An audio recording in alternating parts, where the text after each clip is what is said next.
Hi folks. You're scheduled to submit general education outcomes assessment data this semester, and the link has just gone live, so I wanted to give you a quick and easy introduction to the process. You start at the main college webpage, make sure you're logged in, and then you want to go to the faculty main menu, and you can either go to My Services and Faculty and then Faculty main menu, or just click on the bell because everybody knows that a bell is an international sign for faculty. Once you get to the main menu, you'll notice Student Outcomes Assessment. And when you click that, you'll see every class which is scheduled to be assessed this semester. If you don't see any classes, then you're off the hook. If you are on the schedule for this semester, then you're going to click on the Student Outcomes Assessment link across from the class whose data you want to enter. And the good news is you'll only have to enter data for 10 students. No more than 10 students per class. And the students are randomly selected by an algorithm that IT put together. So whichever 10 students show up on your list, submit the data for those 10 students.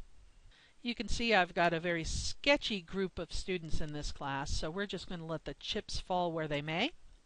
For each student, you're going to click Enter New Assessment, and what will come up is entry points for each of the outcomes for each category that you are scheduled to assess.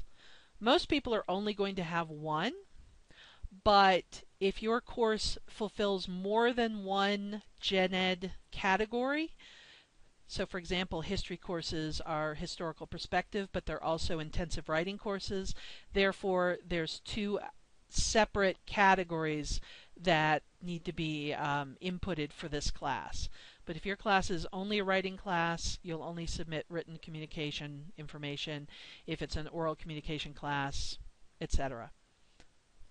If you're teaching in an AAS program, teaching a Gecko benchmark course that's part of an AAS program, you should also only see one category. The system is designed to use embedded assessments. In other words, you use the assignments you've already assigned and graded in your class to determine the outcomes, the level of outcome for each student. So here we have student Ruth, who was seriously a problem student, you can imagine. And I choose 1, 2, 3, 4 for the level of achievement in evaluating historical events through different historical methods, theories, and interpretations. 1 meaning really didn't get it. 2, kinda got it, approaching proficiency. 3 is proficient. She has reached that outcome level. 4, wow, great student, went above and beyond. V for vanished. This is the option for students who simply don't submit any work. And NA is the option if this outcome really isn't addressed in your class. And that's information that the Gen Ed committee needs to know, because if our outcomes aren't matching what we're doing in the class, then perhaps the outcomes need to change. So that's what the NA option is for. If you want a fuller understanding of what the 1, 2, 3, 4, the no proficiency to exceeding expectations levels are, we have rubrics for each of the outcomes. And when you click on rubric, it will take you to the rubric itself. So this is the writing, written communication rubric. Limited or no proficiency for 1, outcome 1, 2, and 3. There's only 3 outcomes in written communication. 1, 2, 3, 4. So limited proficiency, developing proficiency, proficiency, and advanced proficiency. And you can use these rubrics to help you evaluate the assignments that your students have put in. You can also take this rubric and modify it to more closely reflect the outcomes of the particular assignment you're using, if you like.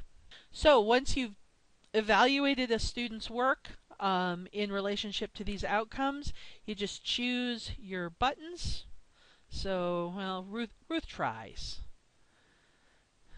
Sometimes she does not achieve, but she certainly tries. Once you've gotten all of the outcomes submitted, click Submit, and you'll get confirmation. Click OK, and it takes you back to the next student. And you'll notice that it says Update Assessment now instead of Enter New Assessment. You're welcome to go back and update assessments up through the final grading period, the submission of final grades period. At that point, this will close out, and all that data will be collected and aggregated and put into a giant mixer. So, we go to the next student, Amber, who is an excellent student. I evaluated her writing and her historical knowledge and give her 4s all the way down the line. Why not? Click Submit. When you have entered data for all 10 students, click the Return to Student Assessment Course Listings and move on to the next one. Once you've submitted data for each student in each course, you're done. We'll take your evaluations on your own students, combine them with data coming in from across the curriculum, and use that aggregated data to get a better idea of how our students are achieving the general education outcomes that are the foundation of a college education at Yavapai. We'll have some very preliminary information to distribute in the spring, but we'll be collecting data on these 3 categories for the next 2 years. So by the end of the 14-15 school year, we'll have data from 6 semesters. And it's at that point that all of this data will be compiled and presented back to all of you who teach in these categories for discussion. So that's it. If you've got any questions, feel free to contact your friendly neighborhood general education coordinator. And happy assessing!